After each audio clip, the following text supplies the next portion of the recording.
Então, nessa ação penal 506-31-30-17, continuidade do depoimento do senhor Marcelo B. Odebrecht. Senhor Marcelo, já que o senhor fez referência a esses documentos então, que o senhor juntou e esses 3 milhões, isso aí o senhor tirou especificamente da onde? Qual que é a fonte disso aí? Quando eu percebi que o pessoal nosso não estava esclarecendo o assunto, eu pedi para meus advogados irem fazer uma pesquisa no MyWebDay e no Drowsys e identificar qualquer documento que pudesse ser dessa transação do Instituto. Aí eles me trouxeram uma pilha de documentos, eu filtrei aquilo, é isso que eu digo, eu acho que quem tem, só a gente para fazer isso, porque é uma pilha de documentos, você olha rápido, aí você vê o que é que precisa, e foi aí que eu achei esses 3, e com todos os depósitos, eu não sabia, eu não recebi essa informação, que o terceiro pagamento, eu sabia que tinha voltado, mas aí o Ministério Público fez a pesquisa deles, e esse terceiro pagamento voltou, aí eles mudaram, foi feito para Gemone. Certo. E para Gemone acabou o senhor já falou. Então esses documentos estavam todos digitalizados, então? Tá, no Drowsy ou no WebDay? Imagino que sim. Tá. E aí... O senhor dispõe dos originais desses documentos? Da empresa que dispõe. Mas o Ministério Público dispõe todos. Não, dos originais. Do Drowsys, né? Ah, tá, certo. O MyWebDay, o Ministério Público dispõe, mas não tem acesso ainda porque está sob levantamento. O MyWebDay, na verdade, não é relevante aqui, porque o MyWebDay é um controle interno. Perfeito. Eu digo o seguinte, ele só reforça, mas ele não é relevante, porque todas as informações estão no Drowsys, que é aquela que tem. Então o MyWebDay não é relevante aqui. Não, os originais que eu me refiro, então, o papel assim assinado, o senhor não tem. Eu não tenho, eu recebi os documentos digitalizados. O que eu procurei fazer foi uma filtragem e organizar o material. Entendi. Entendeu? Senhor, Ô, Excelência, se me permitir, na célula, além dos 3, então na célula, ela tinha, a célula da planilha, tinha então, só para deixar claro, tinha 3 vezes 1.057.000, que são esses 3 pagamentos, tinha 8.217.000, que eu imagino que grande parte veio então através do ProSub, e tinha 1.034.000. Esse 1.034.000 que o laudo da PF, o mesmo laudo da PF na sua página 24, bate exatamente com o valor pago ao tal do Glaucus Costa Marque e a Roberto Teixeira, que bate exatamente 1.034.000. Este valor, ele foi pago em cash pela informação que eu obtive. Aí talvez seja a única informação relevante, talvez do que a gente, mas deve ter no Drowsy, mas do MyWebDay. Aqui é MyWebDay, mas deve ter no Drowsy, que este pagamento foi feito de 1,34 em Salvador Cash. Na data de final de dezembro. Certo. Que esse pagamento de 800, ocorreu meados de dezembro.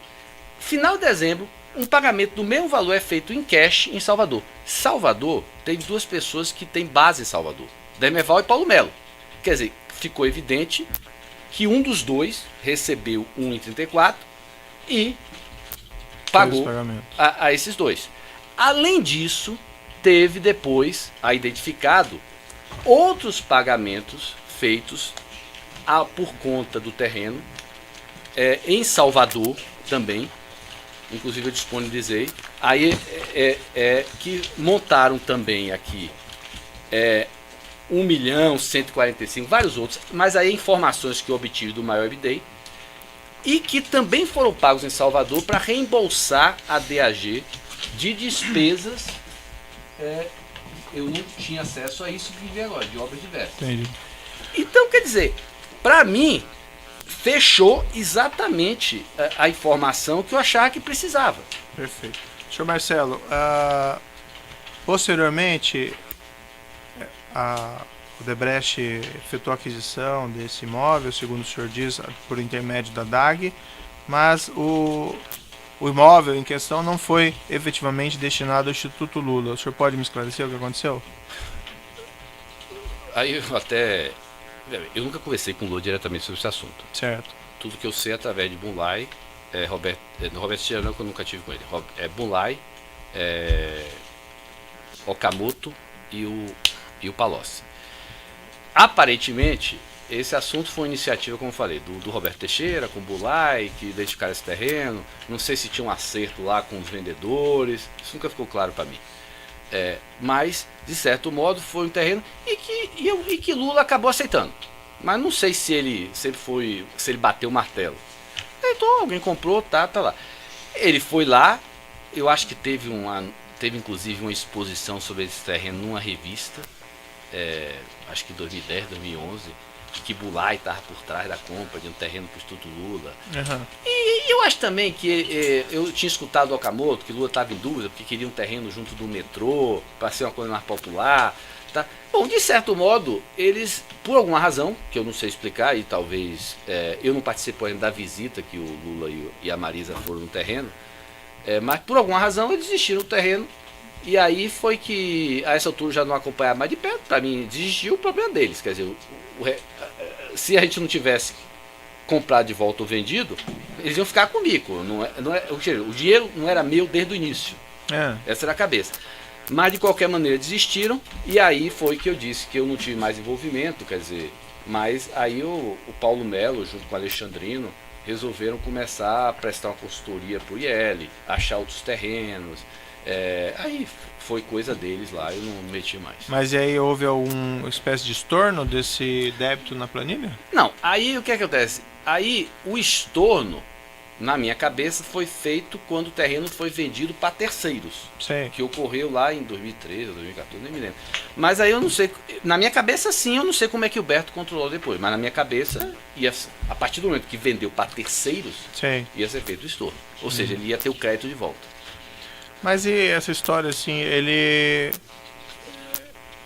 eles não tinham concordado com esse imóvel antes da compra? Não, eles tinham. É o que eu falei para o senhor. Veja bem, veio a iniciativa do Bulay, do Paulo Okamoto, que era o presidente do Instituto, para eu comprar o terreno. Eles não sabiam ainda como estruturar. Eu aprovei com o Palocci foi, checou, eles quiseram e mudaram de ideia. Quanto tempo depois da compra, mais ou menos, o senhor se recorda? Aí eu acho que Alexandrino, o Paulo Melo, acho que foi logo depois da visita, eu acho que... Mas eles não tinham visitado antes o imóvel? Com a gente, eu acho que não, pode ter visitado, mas não tenho conhecimento. O que eu estou dizendo, esse assunto foi trazido, mas que eles sabiam, desistiram. Compraram, pediram para a gente comprar e depois desistiram. No ínterim dessa transação, segundo a acusação, parte do valor repassado ao Sr. Glauco Costa Marques teria sido utilizado para comprar um apartamento em São Bernardo, que seria vizinho ao apartamento da residência do ex-presidente. O senhor teve conhecimento desse fato? Não, esse assunto soube através da denúncia. É como eu falei para o senhor, eu não me envolvi nos detalhes dos pagamentos. Se alguém teve conhecimento disso, ou foi Dermeval ou Paulo Melo, por Roberto Teixeira. Não sei se ele sabe, eu não sei como é que se deu isso. Eu sei que a lista dos vendedores, o que me disseram, foi que ela foi dada por Roberto Teixeira. Não sei se para Dermeval ou para Paulo Melo. O senhor mencionou agora há pouco que o senhor tratou desse assunto diretamente com o senhor Palocci, né? O Palocci eu busquei... Quantas vezes o senhor tratou com ele aproximadamente? O Palocci eu me lembro que eu fui lá para pedir autorização, depois ele retornou dizendo para fazer aquilo que eu falei para o senhor. E teve um momento também que antes da transação ser efetuada, que o pessoal identificou alguns problemas, alguns riscos jurídicos na transação. Sim. E aí eu voltei para ele, tem até um e-mail nos autos, dizendo assim, tem alguns riscos, o que quer fazer. E ele mandou, vai em frente, se der problema. Eu quis avisar ele, porque de repente a gente gastava o dinheiro, comprava e tinha um problema. Mas eu só me lembro de envolvimento do Palocci nesse assunto. É aquilo que eu falei para o senhor, quer dizer, o desembolso a gente não conversava muito, era mais na questão do... Entendi. E o senhor mencionou que o senhor tratou também com o senhor Paulo Okamoto. Paulo Okamoto, sim. E quantas vezes o senhor falou com ele? Paulo Okamoto foi algumas. Na verdade, a interlocução mais frequente com o Paulo era com Alexandrino. Com o Paulo Okamoto, eu me lembro basicamente de ter conversado na linha de tentar fazer com que fosse uma doação oficial logo, tentar viabilizar que a compra não fosse através de terceiros. Esse foi mais ou menos a linha das minhas conversas. E eles dizem, não, por enquanto a gente não tem ainda, sabe como é que vai fazer, vamos fazer via terceiros mesmo. Mas o senhor, salvo engano meu, o senhor mencionou que o senhor declarou expressamente que ele O senhor avisou que ia ser retirado do crédito do... Sim, avisei para ele e para Bunlai. Tá. Com quem mais que o senhor falou? Com o Bunlai, né? Bunlai. Quantas vezes o senhor teve com o Bunlai tratando esse assunto? Talvez sobre esse assunto, não mais do que 2 vezes, porque basicamente com o Bunlai ele me trouxe a informação do terreno do Roberto Teixeira, talvez eu tenha voltado para ele, porque depois esse assunto foi conduzido por Paulo Melo com apoio de Alexandrino. O senhor Bunlai chegou a se retirar dessas tratativas ou... Eu não sei, porque veja bem, eu que me retirei, quer dizer, eu deixei ele acompanhar de perto. Sim. Então eu não sei quanto ele participou das tratativas depois. Eu que não acompanhei mais de perto. Certo. Em relação ao senhor Roberto Teixeira, o senhor disse que não teve contato direto com ele sobre esse assunto? Não tive. Troca de e-mail, coisa parecida? Não me lembro de ter tido contato. Não me lembro. Ou o senhor Branislav contigo? Não. Branislav, se eu tive com esse assunto, foi para marcar a agenda com o Palocci, porque os meus e-mails para o Palocci eu mandava através dele. Tem um e-mail no processo que o senhor envia para o senhor Contic, isso em 22 de setembro de 2010. É esse do risco, não é que eu estou falando? Isso, não, esse é relativo ao material impresso. É isso. Posso mandar alguém em BSB, entregar para ele material impresso, acho importante ele receber amanhã, caso queira tomar. Eu faço referência aqui, esse e-mail está na representação criminal, que é conexa ao processo, 504-3559, evento 1. A busca e apreensão, no caso do senhor Palocci, na folha 135. E depois tem até um arquivo aqui, edifício DocX. Eu acho que é. Posso lhe mostrar aqui? Eu acho que é isso que eu estava falando para o senhor aqui, ó. Aqui. Eu acho que esse assunto tem um e-mail anterior. Aqui, ó. Tem um e-mail anterior. Estou tentando achar porque está junto. Tá aqui o e-mail. Aquele e-mail que eu falo dos riscos. Então no evento 1, anexo 230. Então, ó, esse e-mail... Não, mas não é esse não que eu estou dizendo. Eu digo o seguinte, tem um e-mail que eu mando para o Brani entregar para a Palocci. É a parte inicial desse é isso. documento. Então, na verdade, foi isso aí. Então, evento 1, anexo 229. Que é exatamente, ó. Pronto. Aí, eu falo aqui exatamente. Eu digo que tem riscos. Tá. A compra. E queria só a autorização dele. Eu digo que tem riscos. Certo. E aí eu queria a autorização dele. Então, na verdade, eu me lembro de ter procurado o Palocci sobre esse assunto. Mas esse aqui o senhor estava enviando para o Branislav Contic, por quê? Mas, porque para o Brani, eu não passava e-mail diretamente para Palocci. Em geral, quando eu marcava uma reunião com o Palocci, eu fazia através do Brani, ou quando tinha que passar algum documento, passava através do Brani. Mas ele tinha conhecimento, então, desse assunto do prédio? Eu nunca discuti. Bem, em alguns poucos casos até, eu adiantava para a Brani falar com ele, mas era coisa por exemplo, na minha cabeça o Brani era um secretário do Palocci. O senhor chegou a mencionar com ele que esse pagamento ia ser debitado daquela conta? Não. O Brani... Esse assunto eu nunca falei com o Brani. O Brani foi passar e-mail ou marcação de... E ele fez alguma indagação ao senhor a respeito por que a Odebrecht estava envolvido nessa questão do imóvel? Não, nesse assunto específico, é o que eu digo, a participação do Palocci foi muito lateral.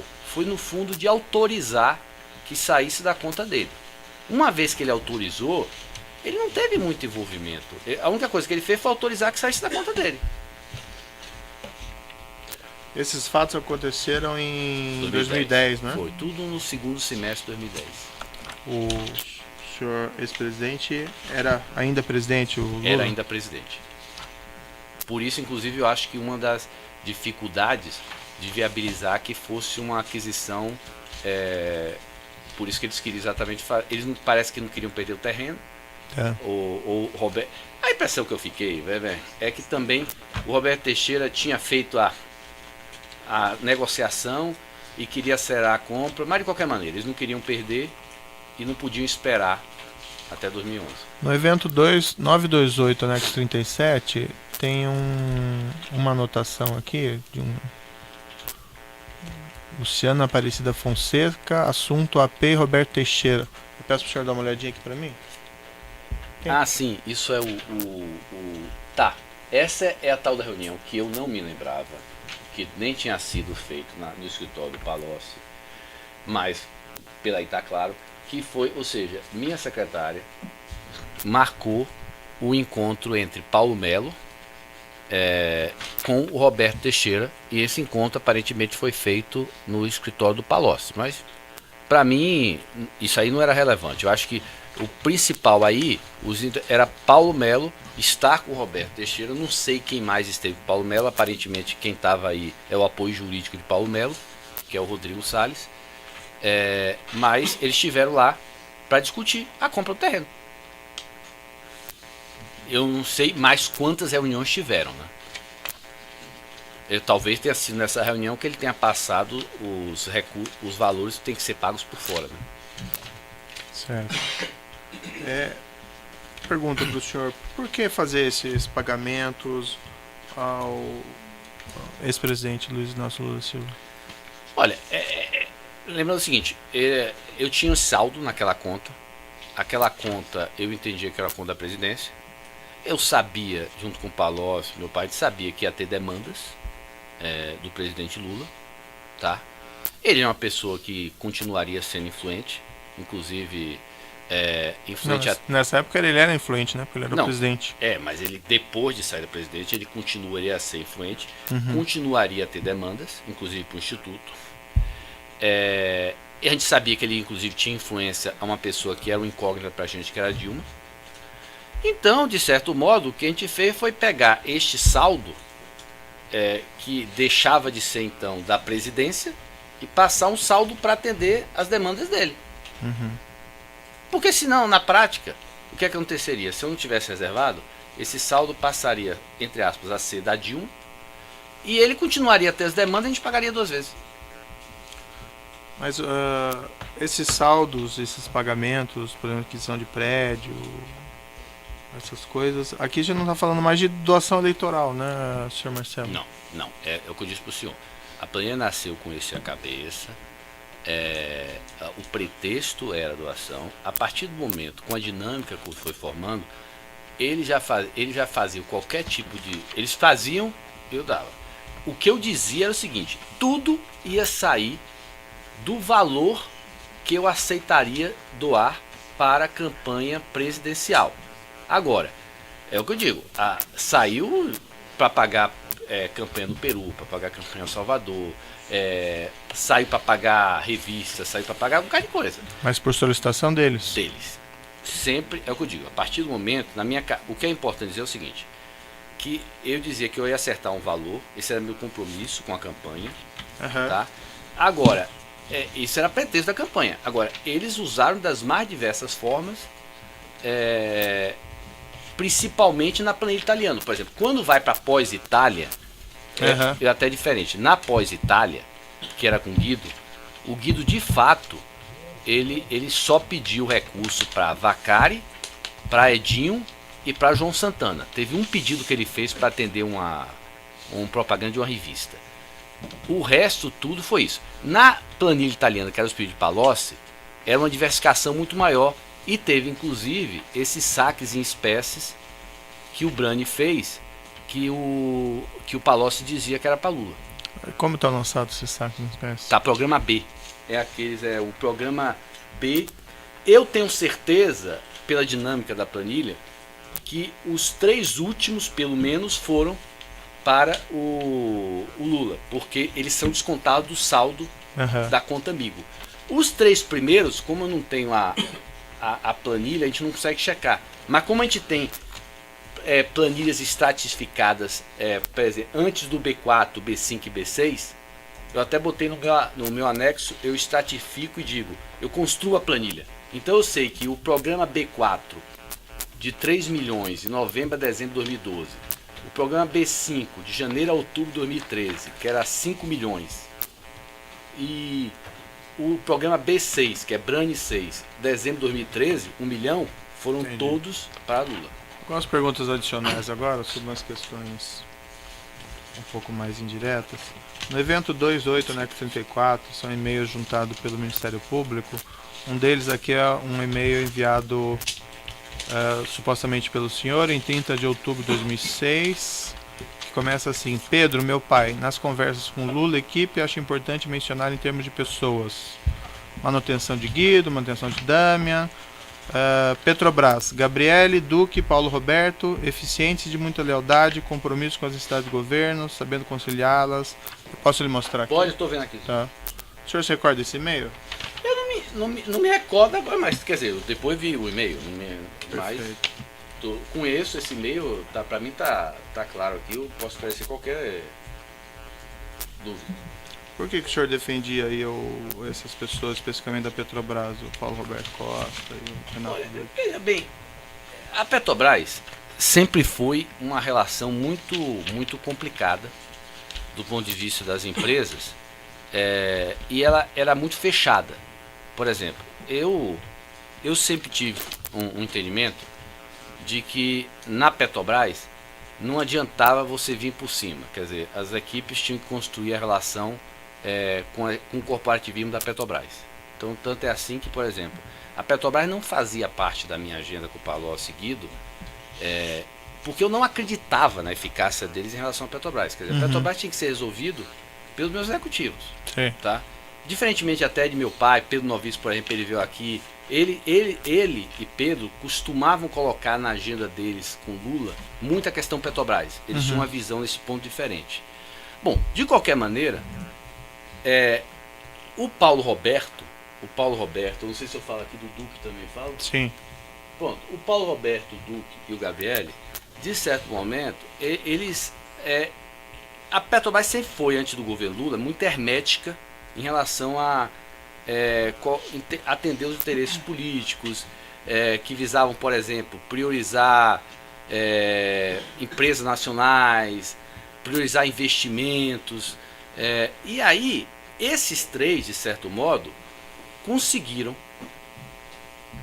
até para atender os interesses políticos, mas esses três conseguiram compatibilizar, ou seja, administrar a casa e, ao mesmo tempo, atender os interesses políticos. Quer dizer, de fato, nunca, pelo menos eu não tinha essa experiência, mas o pessoal dizia, nunca antes tinha tido uma influência, um loteamento político tão forte dentro da Petrobras quanto começou a ter no governo PT.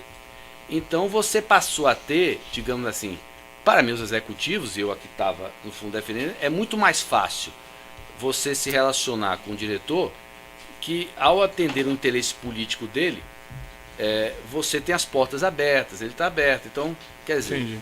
Então, no fundo, e também não adianta você pegar uma pessoa externa e querer botar como diretor da Petrobras, porque também o cara é expurgado. Então, eles conseguiam administrar a casa, como chamava, e conseguia fazer essa ponte de ter a interferência política, que era conveniente para meus executivos. Entendeu? Nesse mesmo evento 928, o Ministério Público juntou aqui no anexo 7, anexo 8, anexo 10, anexo 13. Eu vou lhe passar aqui, ó. Diversas agendas, não sei se isso é do senhor ou não é do senhor. Isso é do meu pai. Ah, isso é do seu pai. É do meu pai. Ah, tá. Então o senhor pode ir me devolver. A relação com Lula Era o seu pai. Eu tinha uma relação ruim com Lula. No evento 972, anexo 4, tem um e-mail que o senhor enviou em 12 de março de 2012 para o senhor Paulo Roberto Costa. Sim, isso é sobre temas da Braskem. A minha relação com o Paulo Roberto Costa era restrita. Ele era vice-presidente da Braskem. Eu nunca conversei, inclusive, com o Paulo Roberto Costa sobre nenhum ilícito. Ele até já declarou isso também, como colaborador. Entendeu? Era sempre relativo aos temas da Braskem. Perfeito. As perguntas do juiz de princípio estão encerradas. Eu passo ao Ministério Público. Vamos até interromper, então. Pois é. Tá indo, daí começa um áudio novo.